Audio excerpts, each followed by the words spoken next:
Okay, the last question from me about the globalization you mentioned. You said the importance of globalization. I agree with you, although recently it's more like anti-globalization or de-globalization, that people are getting away from globalization. In my sort of view, finance is very much global as well as very local, because practice and people's perception about finance is very much influenced by the culture, as you mentioned, which is indigenous to that society, as well as the financial sort of principles.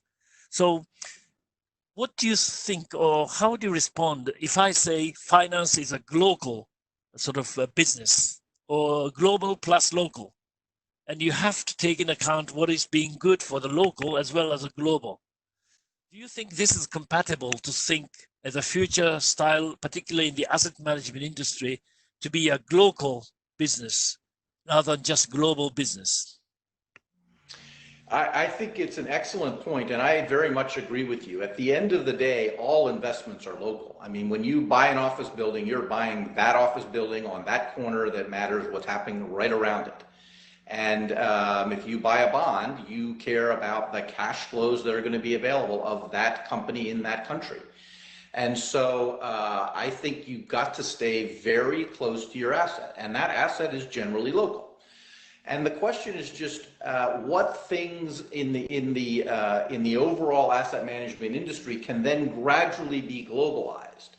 And there, I think we have seen things that have helped to globalize it. We can use similar risk systems around the world, even if the asset itself is local. We can use a lot of the same kinds of accounting and financial systems around the world, even though the assets are local. And so I think you're gradually seeing a lot of these overlays, which are much more global as the business builds out.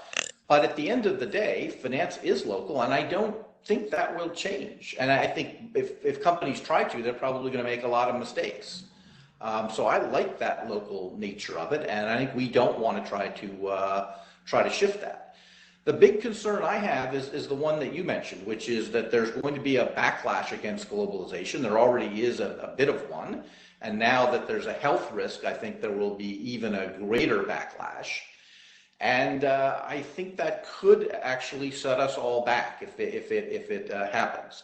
And I very much have been calling on the leaders of the G20, the leaders of the World Bank, the IMF, that now is the time actually that we need to step up and do some things in a collective way.